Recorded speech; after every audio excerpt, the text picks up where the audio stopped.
हरे कृष्ण राधे राधे। दोस्तों, आप सभी को जन्माष्टमी की ढेरों शुभकामनाएं। आज की इस वीडियो में हम जानेंगे कि जन्माष्टमी के अवसर पर लड्डू गोपाल जी को किस प्रकार से विशेष रूप से स्नान कराया जाता है, कब कराया जाता है और कैसे कराया जाता है। तो देखिए, विशेष स्नान कराने के लिए हमें थोड़ी सी दही चाहिए, गाय के दूध की हो तो बहुत अच्छा है, और थोड़ी शक्कर, और यहाँ पर गाय का देसी घी चाहिए, शहद चाहिए।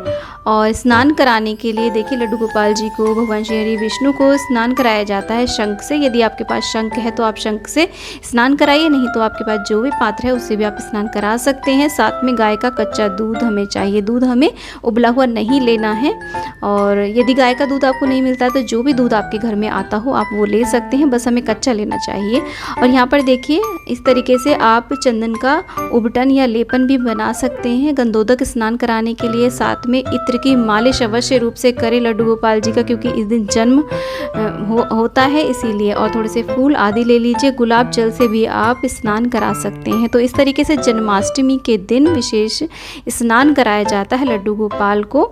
सुबह के टाइम तो हम सिंपल साधारण सा स्नान करा देते हैं। भगवान जी का जो विशेष पूजन होता है जन्माष्टमी के दिन वो रात्रि में ही होता है, तो इसलिए ये विशेष स्नान आप रात्रि में कराएं। आप चाहे तो दोनों टाइम भी करा सकते हैं, लेकिन विशेष रूप से रात्रि में ही स्नान कराया जाता है। तो कोई भी आप पात्र ले लीजिए, उसमें आप स्वास्तिक बनाइए और थोड़े से फूल डाल लीजिए, चंदन से आप स्वास्तिक बना लीजिए। आप चाहे तो यहाँ पर तुलसी दल भी अर्पित कर सकते हैं लड्डू गोपाल जी को। और उसके बाद में शंख में इस प्रकार से हम जल भरेंगे, और स्नान कराते समय आप ओम नमो भगवते वासुदेवाय मंत्र का आप जाप कर सकते हैं। तो सर्वप्रथम हमने शुद्ध जल से स्नान कराया है, और उसके बाद में हमने उसमें कच्चा दूध भरा है शंख के अंदर, और इस तरीके से कच्चे दूध से हम स्नान करा देंगे।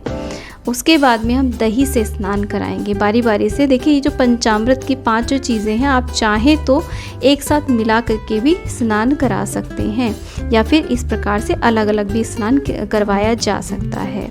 तो देखिए, उसके बाद में हमने दही से स्नान करा दिया है। उसके बाद में हम गाय के शुद्ध देसी घी से हम इस प्रकार से स्नान करा देंगे। इसके बाद में थोड़ी सी शक्कर यहाँ पर डालेंगे, और हल्के हल्के हाथ से शक्कर यानी कि शुगर, आप चाहे शुगर पाउडर ले सकते हैं। और इस प्रकार से देखिए, हल्के हल्के हाथ से मालिश करेंगे।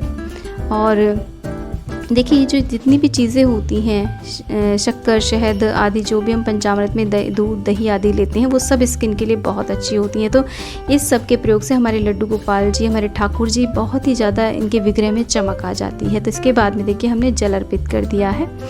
और इसके बाद में देखिए, ये जो हमने चंदन का लेपन बनाया है, इस प्रकार से हम अच्छी प्रकार से उसे लगा देंगे।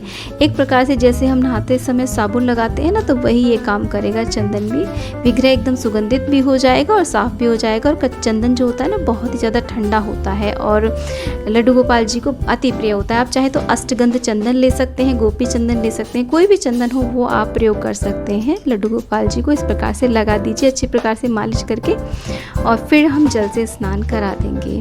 तो देखिए, इस तरीके से आप जन्माष्टमी को अवश्य रूप से रात्रि में, जब जन्म हो जाता है भगवान श्री कृष्ण का, उसके बाद में इस प्रकार से आप अवश्य रूप से स्नान कराएं। यहाँ पर देखिए, मैं शहद से मुझे पहले स्नान कराना था, तो अब करा रही हूँ, पहले मैं भूल गई थी कराना।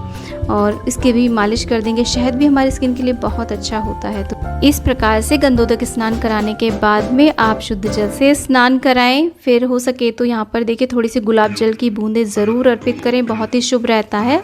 और अंग पोषण करने के बाद में हमें करना होता है, लड्डू गोपाल की मालिश करनी होती है इत्र से, तो बहुत ही शुभ रहता है। क्योंकि जन्मोत्सव है, भगवान जी का जन्म हुआ था इसी दिन, तो हमें ये विशेष सेवा स्नान की अवश्य रूप से करनी चाहिए। दिन में एक समय, यानी कि रात्रि में जब जन्म हुआ था भगवान जी का, तब अवश्य रूप से करनी चाहिए। इस प्रकार का विशेष स्नान आपको अवश्य रूप से कराना है।